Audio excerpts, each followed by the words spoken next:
Saudari-saudaraku yang terkasih, berjumpa kembali bersama saya Inspirasiku di Antara. Renungan harian Kamis 25 November, hari biasa pekan ke-34. Semoga kita bersama keluarga, komunitas kita selalu dalam keadaan baik, tetap sehat dan bersemangat. Marilah kita mengawali renungan kita dengan tanda kemenangan Kristus. Dalam nama Bapa dan Putra dan Roh Kudus. Amin. Allah Bapa sumber cahaya, dalam penderitaan dan kegelapan, Engkau memancarkan cahaya untuk menghibur kami. Semoga kami selalu terbuka untuk menerima sabda keselamatan Yesus Kristus Putramu, sebab Dialah Tuhan pengantara kami, yang bersama dengan Dikau dalam persatuan Roh Kudus, hidup dan berkuasa Allah sepanjang segala masa. Amin. Dalam nama Bapa dan Putra dan Roh Kudus. Amin. Inspirasi kita hari ini dari Injil Suci menurut Lukas bab 21 ayat 20 sampai 28. Marilah kita bersama-sama membaca dan merenungkannya. Yesus berkata kepada murid-muridnya, "Apabila kalian melihat Yerusalem dikepung oleh tentara, ketahuilah bahwa keruntuhannya sudah dekat." Pada waktu itu orang-orang yang berada di Yudea harus melarikan diri ke pegunungan. Orang-orang yang ada di dalam kota harus mengungsi, dan orang-orang yang berada di pedusunan jangan masuk lagi ke dalam kota. Sebab itulah masa pembalasan dan genaplah semua yang tertulis. Celakalah para ibu yang sedang hamil atau yang sedang menyusui bayi pada masa itu. Sebab kesesakan yang dahsyat akan menimpa seluruh negeri dan murka akan menimpa bangsa ini. Mereka akan tewas oleh mata pedang dan diangkut sebagai tawanan ke segala bangsa.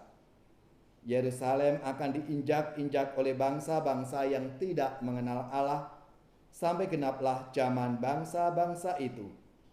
Dan akan tampaklah tanda-tanda pada matahari, bulan, dan bintang-bintang. Bangsa-bangsa di bumi akan ketakutan dan bingung menghadapi deru dan gelora laut. Orang akan mati ketakutan karena cemas berhubung dengan segala sesuatu yang menimpa bumi ini, karena kuasa-kuasa langit berguncangan.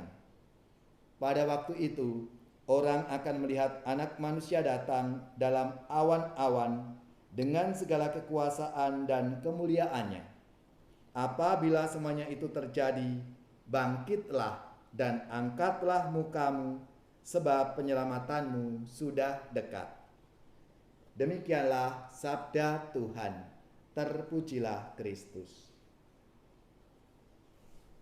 Saudari-saudaraku yang terkasih, memang secara liturgis minggu ini adalah minggu terakhir dalam tahun liturgi.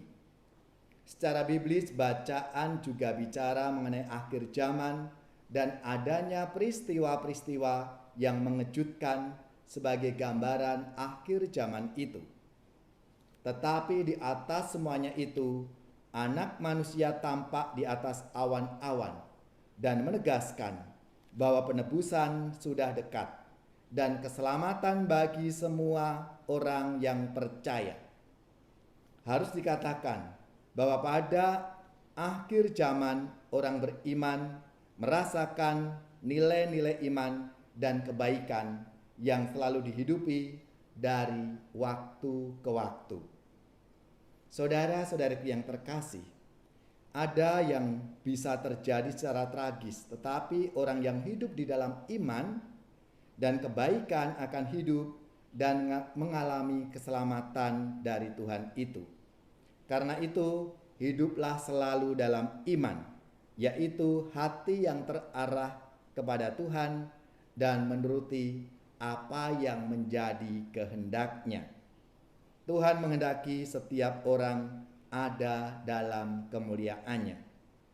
Saudari-saudaraku yang terkasih, untuk itu kita semua sebagai murid-muridnya diundang untuk menghidupi iman dan mengarahkan hati kita kepada Tuhan.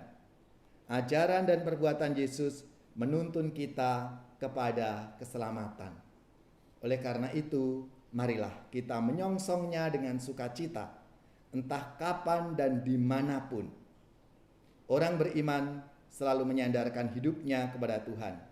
Karena itu, ia akan merasa damai, tenang, dan yakin akan rahmat anugerah Tuhan yang akan ia terima.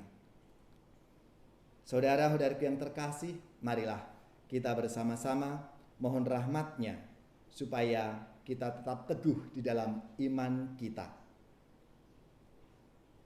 Hanya di Kau Tuhan Allahku dan harapan hidupku. Ya Tuhanku, tolonglah aku memusatkan budi padamu, ku dalami citra-Mu Tuhan, namun tawar daya ingatan. Hanya di Kau Tuhan Allahku dan harapan hidupku. Ya Tuhanku, sesat jalanku, tunjukkanlah arah padaku. Sering daku tumbang di asa, bangkitkanlah niat dan rasa. Hanya di Kau Tuhan Allahku dan harapan hidupku. Semoga saudara-saudari sekalian, keluarga-keluarga, orang-orang yang kita doakan, mereka yang sakit, yang menderita, seluruh tugas, belajar, pekerjaan, usaha, serta karya pelayanan kita, dibimbing, dilindungi, dan diberkati oleh Allah yang Maha Kuasa, Bapa dan Putra dan Roh Kudus. Amin.